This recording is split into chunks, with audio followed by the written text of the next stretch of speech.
नमस्कार साथियों, सुशील बलूनी क्लासेस के इस नए एपिसोड में आपका बहुत बहुत स्वागत है। आज हम चर्चा करेंगे स्वस्तिक के ऊपर में।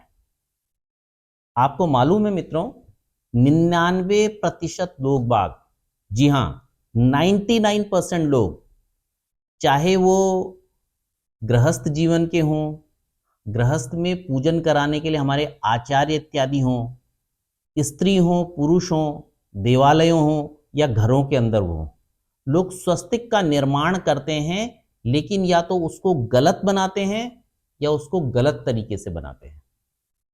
आप कहेंगे अगर 99% लोग गलत बनाते हैं तो सही कौन बनाता है? लेकिन क्षमा चाहूंगा, यही एक अनुपात है। और अच्छे तरीके से, सही तरीके से यदि यंत्र को बनाया जाए तो उसके बहुत शुभ परिणाम आते हैं। और अगर उसको ठीक प्रकार से न हम लोग बनाएं तो उस प्रकार के परिणाम नहीं आते जैसी हम अपेक्षा करते हैं। आज के एपिसोड के अंदर हम 4 पॉइंट्स के ऊपर में डिस्कशंस करेंगे। सबसे पहला पॉइंट होगा स्वस्तिक कैसे बनाना चाहिए। दूसरा पॉइंट है स्वस्तिक क्या है। तीसरा बिंदु है स्वस्तिक के लाभ क्या हैं। और चौथी चीज है कि अगर स्वस्तिक को गलत बनाते हैं तो उसकी क्या हानियां हैं। इस चीज को मैं उदाहरण के साथ बात करूंगा आपके साथ में। आपसे मेरा निवेदन है कि ये बहुत गंभीर विषय है, इसको पूरी तरीके से समझने के लिए आप वीडियो को एंड तक देखिए। तो सबसे पहले स्वस्तिक सामान्य तौर पर लोग बाग कैसे बनाते हैं और उसको कैसे बनाना चाहिए।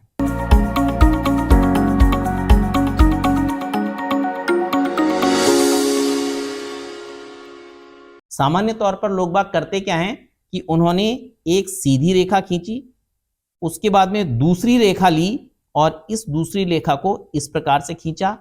यहां पर हम लोगों ने इसे ऐसा बनाया, ये इस तरीके से किया, ये और ये स्वस्तिक बन गया। फिर यहां पर हम एक बिंदु लगा देते हैं, दूसरा बिंदु, तीसरा बिंदु, चौथा बिंदु। थोड़ा व्यक्ति और समझदार होगा तो 2 रेखाएं वो यहां पर खींच देगा और इसी प्रकार से 2 रेखाएं और वो इधर भी खींच देगा। थोड़ा और इसको आगे लेकर के जाएगा तो इन रेखाओं को इस प्रकार से ये बड़ा कर देते हैं। दिखने में ये स्वस्तिक बिल्कुल ठीक है, कोई कमी वाली बात नहीं है, लेकिन इसको बनाने की विधि पूरी तरीके से गलत है। कुछ लोग तो क्या करते हैं कि ऐसी उन्होंने 4 रेखाएं खींची, कोई दिशा का ध्यान नहीं होता, इसको ऐसे ले गए, इसको ऐसे ले गए, इसको ऐसे ले गए, इसको ऐसे ले गए, ये बन गया स्वस्तिक। ये स्वस्तिक हानिकारक है, ये तो बिल्कुल भी नहीं चलता। इस प्रकार के स्वस्तिक को आप बनाते हैं तो इसमें आपको लाभ नहीं होगा तो हानि भी नहीं होगी, लेकिन इसके अंदर पूर्ण रूपेण आपको लाभ छोड़ करके हानि की स्थिति उत्पन्न होती है। मित्रों, इस स्वस्तिक के अंदर क्या कमी है ये मैं आपको बताता हूं। आपने एक रेखा ये खींची और दूसरी रेखा ये खींची, तो इन दोनों रेखाओं को खींचने के कारण से इस स्थान पर इन रेखाओं ने एक दूसरे को काटा है और ये काटना पूर्णतया वर्जित है। इस प्रकार से रेखाओं को आप खींच करके जब इसको काट देते हो तो ये अर्थहीन हो जाता है। आप सोचिए, जलाना, काटना, तोड़ना, फोड़ना, इस सब को हम भ्रंश यानी कि टूट फूट की स्थिति में रखते हैं और टूटी फूटी चीजें या कटी फटी चीजें नहीं रखी जाती हैं। तो ये स्वस्तिक को काट करके बनाना बिल्कुल गलत है। अब आपके मन में प्रश्न आएगा, स्वस्तिक बनाएं कैसे? इसके लिए आप लोगों को क्या करना है? ये आप 2 तरीके से बना सकते हैं। पहला तरीका, आपने ये केंद्र का बिंदु मान लिया, यहां से आप सीधे हाथ की तरफ गए और ये आपने इधर नीचे रेखा खींची। दूसरे इसी केंद्र वाले बिंदु से आपने इस ओर रेखा खींची। तीसरे इसी केंद्र वाले बिंदु से आपने ऊपर की ओर रेखा खींची। फिर इसी केंद्र के बिंदु से आपने इस ओर रेखा खींची। इनको इसी क्रम में आगे बढ़ाया इस तरीके से। इसमें आपने एक गोलाकार बिंदु, दो गोलाकार बिंदु, तीन गोलाकार बिंदु, चार गोलाकार बिंदु यहां पर लगा दिए। साथ ही साथ में उसी प्रकार से सबसे पहले आपने एक बड़ी रेखा ऐसे खींच ली है, वहीं एक बड़ी रेखा आपने इस साइड में भी खींच ली है, ये इस तरीके से। इसके अंदर दूसरी इससे थोड़ी सी छोटी रेखा आपने यहां खींची और एक छोटी रेखा आपने यहां पर खींची। ये बन गया आपका स्वस्तिक। आइए इसी स्वस्तिक को दूसरे तरीके से कैसे बना सकते हैं, बगैर रेखाओं को काटे हुए, उसको समझते हैं। हमने एक ये रेखा इस प्रकार से ली, इसके बाद इसको हम आगे यहां लेकर के गए, यहां से हम नीचे लेकर के आए और यहीं से हमने इस रेखा को ऐसे बना दिया। इसके बाद आगे चलिए, ये रेखा आपने इस प्रकार से ली, यहीं से आप यहां नीचे इस तरीके से आए, इसको आपने फिर यहां मिलाया और इसके बाद में इसको आप यहां पर लेकर के नीचे आ गए। इस भाग को आपने फिर आगे की तरफ लेकर के गए, सिमिलरली इस भाग को आप फिर आगे की तरफ लेकर के गए, इस हिस्से को फिर से आपने इस तरफ बढ़ाया और इस हिस्से को आपने इस तरफ बढ़ाया। एक आपने रेखा यहां पर खींची, इसी तरीके से एक रेखा आपने यहां पर खींची, इससे थोड़ी छोटी रेखा आपने यहां खींच ली और इसी प्रकार से इससे थोड़ी सी छोटी रेखा आपने यहां खींच ली। फिर आपने इस भाग में एक बिंदु का निर्माण किया, इस भाग में इस बिंदु का निर्माण किया, इस भाग में आपने इस बिंदु का निर्माण किया और इस भाग में भी इस बिंदु का निर्माण किया। तो यहां पर आपने बगैर काटे हुए ठीक प्रकार से स्वस्तिक बना दिया है। तो ये ऐसे आपको स्वस्तिक का निर्माण करना है। अब इस स्वस्तिक में चीजें हैं क्या, ये यंत्र इतना महत्वपूर्ण कैसे हो जाता है, आइए इस विषय के ऊपर चर्चा करते हैं। देखिए, स्वस्तिक में सबसे पहले आपकी चार दिशाएं आती हैं, उसके बाद चारों कोण आते हैं। इसलिए वास्तुशास्त्र के अंदर स्वस्तिक एक बहुत ही अधिक महत्वपूर्ण यंत्र माना जाता है। कहां कहां आते हैं ये दिशाएं और कोण, ये मैं आपको समझाता हूं। देखिए, सबसे पहले आपका जो है ये दिशा आई, ये इसको आप पूर्व की दिशा या ईस्ट मान लीजिए। फिर ये दूसरा दिशा का हिस्सा आपका आया, इसको आप, ये आपका साउथ हुआ। फिर तीसरा हिस्सा आपका आया, ये आपका वेस्ट हुआ। और इसी तरीके से जो चौथा पॉइंट आपका आया, ये आपका इसी प्रकार से चौथा पॉइंट आपका ये आया और ये जो आपका आया ये आपका नॉर्थ का हुआ। तो आपने देखा इसमें पूर्व, दक्षिण, पश्चिम और उत्तर, ये चारों दिशाएं आ गई। ये जो हिस्सा हमने बढ़ाया है, इस बढ़ाए हुए हिस्से को आप लोग अग्निकोण या साउथ ईस्ट के नाम से जानते हैं। इस बढ़े हुए हिस्से को आप लोग साउथ वेस्ट या नैऋत्य कोण के नाम से जानते हैं। ये बढ़े हुए भाग को आप लोग नॉर्थ वेस्ट या वायव्य कोण के नाम से जानते हो। और इस हिस्से को, ये जो आपका हिस्सा बढ़ा हुआ है, इसको आप नॉर्थ ईस्ट या ईशान्य कोण के नाम से जानते हो। यहां ईस्ट में इंद्र विराजमान होते हैं, साउथ ईस्ट में शुक्र विराजमान होते हैं, दक्षिण में यम विराजमान होते हैं, साउथ वेस्ट में राहु विराजमान होते हैं, पश्चिम वाला जो वरुण स्थान है यहां पर वरुण विराजमान होते हैं, नॉर्थ वेस्ट में वायुदेव विराजमान होते हैं, उत्तर के अंदर कुबेर एवं माता लक्ष्मी का निवास स्थान होता है। और ये जो हमारा नॉर्थ ईस्ट वाला भाग है, इसको हम लोग ईशान्य कोण कहते हैं और यहां पर भगवान बृहस्पति विराजमान होते हैं। तो वास्तुशास्त्र के अंदर चारों दिशाएं, चारों कोण और उनसे आधारित सभी देव यहां पर प्रतिष्ठित हो गए हैं।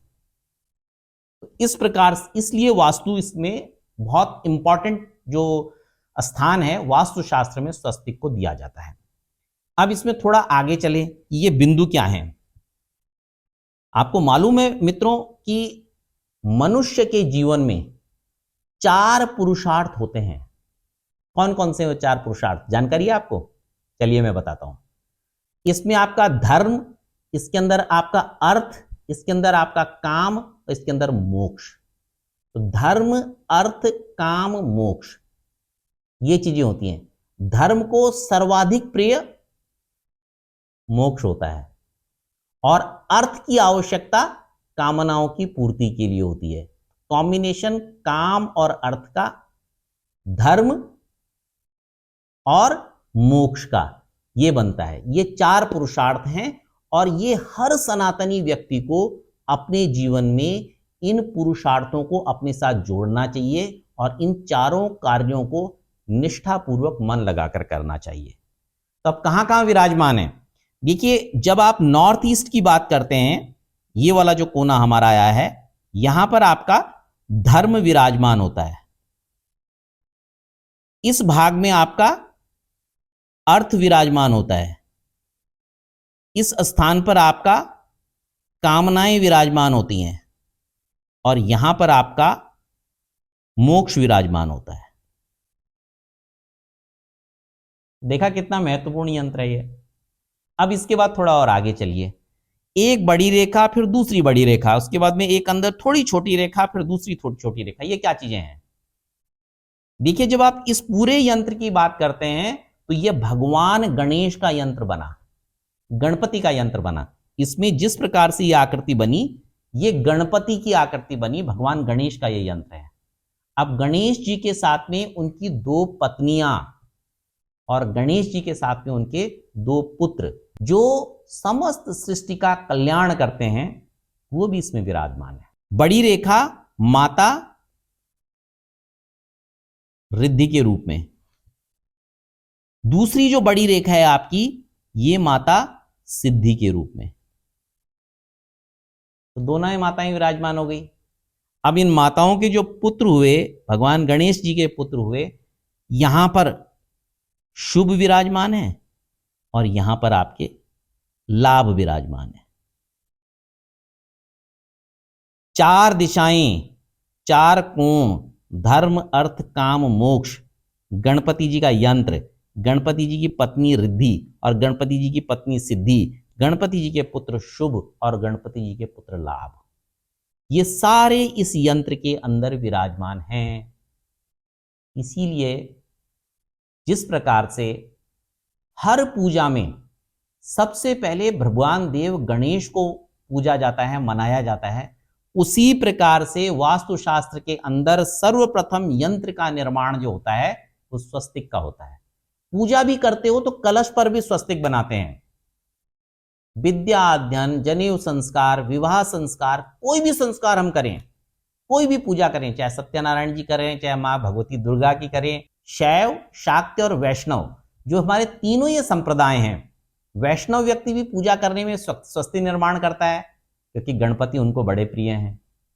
जो शाक्य शैव परंपरा हमारी है, सर्वप्रथम स्वस्ति निर्माण होता है क्योंकि उनको भी गणपति बड़े प्रिय हैं, पुत्र हैं शिव जी के।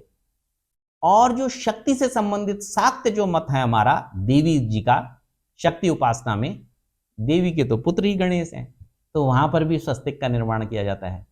कलश पर स्वस्तिक बनाया जाता है, मंडपों पर स्वस्तिक बनाया जाता है, यहां तक कि दीपावली पूजन के अंदर बही खातों के ऊपर में, जन्म पत्रिकाओं के ऊपर में, सब जगह स्वस्तिक बनाया जाता है सबसे पहले। और मित्रों, उसी स्वस्तिक को 99% लोग बाग गलत बना रहे हैं। गलती एक ही जगह हो रही है सबसे बड़ी, कि दोनों रेखाओं को काट रहे हैं। काटो मत, काटने से अर्थ शून्य हो जाता है। इस प्रकार से स्वस्तिक का आप निर्माण कीजिए जैसे मैंने इसमें बनाया है।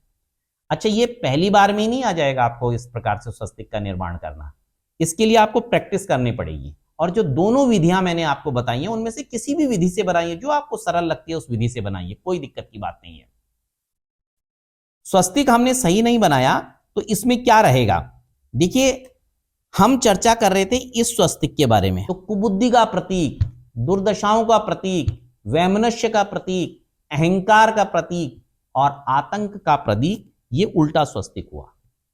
स्वस्तिक हमें एक चीज और सिखाता है कि किसी भी कार्य को आपको दक्षिणाव्रत करना चाहिए। देखा, सूर्य पूर्व से उदय होकर दक्षिण में वृत्त बनाता हुआ पश्चिम में अस्त होता है, तो यह सूर्य के घूमने की दिशा हुई। जैसे आपके हाथ की घड़ी घूमती है ना क्लॉकवाइज, तो इस क्लॉकवाइज को दक्षिणाव्रत बोलते हैं। हिंदी में दक्षिणाव्रत, अंग्रेजी में क्लॉकवाइज। कोई भी काम जीवन में करें, आप स्वस्तिक का निर्माण करें, चाय के प्याले में चीनी डाल करके चम्मच से घुमाएं, कढ़ाई में रखी हुई सब्जी को चलाएं, दाल को चलाएं, लिखना आरंभ करें, हर कार्य को आपको इस प्रकार से करना चाहिए कि वो क्लॉकवाइज हो। इसके दो लाभ हैं। अब इसका प्रथम लाभ तो यह है कि जब आप किसी भी कार्य को क्लॉकवाइज करते हो ना, तो वो कार्य जो होता है वो यूजर फ्रेंडली होता है। आप करके देखो, आप पूरब से उत्तर की तरफ होते हुए दक्षिण की तरफ आओ, ऐसे चलाओ तो आपको लगेगा कुछ उल्टा हो रहा है, और इस प्रकार से चलाइए तो आपको लगेगा सीधा काम आप कर रहे हैं। वो यूजर फ्रेंडली चीजें होती हैं। गृह निर्माण के समय जितने भी हमारे आर्किटेक्ट्स हैं और जो वास्तु वाले लोग बाग हैं, उनको पूरे घर की जो परिकल्पना करनी चाहिए, जो मानचित्र बनाना चाहिए, उसमें चीजों को, गैजेट्स को ऐसे रखना चाहिए उनका मूवमेंट क्लॉकवाइज हो। तो क्लॉकवाइज मूवमेंट अगर आप रखते हैं, सूर्य की दिशा के हिसाब से आप चलते हैं, तो निश्चित मान करके चलिए यूजर फ्रेंडली चीजें होंगी और प्रकृति के साथ आप तालमेल बना करके चल रहे हैं, प्रभु की कृपा और कामना आपको मिलेगी ही मिलेगी। कैसे लगी मित्रों आपको ये जानकारी? कमेंट बॉक्स में जरूर बताइए। देखिए, जब भी कोई वीडियो हम बनाते हैं तो हमें अपेक्षा होती है कि बहुतायत लोगों तक ये जो सनातन परंपराओं में ज्ञान छुपा है, धर्म ग्रंथों के अंदर ज्ञान छुपा है, जो वैज्ञानिक चीजें ये हमारी छुपी हुई हैं, इन वैज्ञानिक चीजों को हर जन सामान्य तक जाना और पहुंचना चाहिए। देखिए, कमी यही हुई है कि हम पूजा भी करते हैं, अनुष्ठान भी करते हैं, सारी चीजें करते हैं, माता जी कुछ दिनों बाद आकर के बोलेंगी जी पूजा का कोई लाभ ही नहीं हुआ। भाई, न सही दिशा में आप बैठोगे, न सही दिशा में परमात्मा को स्थापित करोगे, न सही स्थान पर आचार्य बैठेंगे, लोहे का पात्र लेकर के हवन करने लगोगे। बहुत सी जगह पर आप देखिए उल्टा सीधा स्वस्तिक बनाने लगोगे, कैसे लाभ मिलेगा? और कभी कभी तो इतनी विकृत और उल्टी चीजें, खासतौर पर जो थोड़ा सा तंत्र संबंधित पूजाएं होती है, मंत्रों के उच्चारण में हम कर देते हैं, अर्थ की जगह अनर्थ हो जाता है। लोग बाग इस चीज को नहीं समझ पाते हैं, और उनको समझाने की भी कोशिश करो तो लोगों के दिमाग में ये चीज आती है, अरे ये ऐसा क्यों बोल रहे हैं, पूजा तो भगवान की है। भैया, किसी भी काम को करोगे तो नियम से करोगे ना। दिल्ली से बंबई जाना है तो आपको पश्चिम की तरफ जाना पड़ेगा ना। आप पूरब की तरफ दौड़ लगा रहे हो, फिर बोले चला तो मैं बहुत हूं पर बंबई पहुंचा ही नहीं। कहां से पहुंचोगे? दिशा ही ठीक नहीं है आपकी। दिशाओं का, बनाने के तरीके का, मंत्रों में उच्चारण का, सामग्रियों का, और उसके साथ ही साथ में काल गणनाओं का। ज्योतिष का एक बड़ा कार्य काल गणना है, भविष्य बताना ही नहीं है। उन चीजों को अगर आप ठीक प्रकार से करोगे तभी जाकर के आपको लाभ मिलेगा। वीडियो को लाइक जरूर कीजिएगा, उसके साथ ही साथ में चैनल को सब्सक्राइब कीजिए। आपके लाइक और सब्सक्राइब करने से मुझे किसी धन की प्राप्ति नहीं होगी। एल्गोरिदम में वीडियो ऊपर आएगा, लाखों लोग इसका लाभ ले सकेंगे, और आपके एक छोटे प्रयास से जो लोग बाग भी थोड़ा सा अपने काम को ठीक प्रकार से नहीं कर रहे हैं, वो ठीक प्रकार से करने लगेंगे। तो पुण्य के लाभार्थी आप भी होंगे। कम से कम इस वीडियो के ऊपर में 5000 लाइक और कम से कम 5 लाख लोगों तक ये पहुंचना चाहिए। वीडियो बना करके अपना दायित्व तो मैंने पूरा किया है, और इसको आगे प्रचारित प्रसारित करने का दायित्व तो आपका है। ध्यान रखिएगा। बहुत बहुत धन्यवाद। नमस्कार।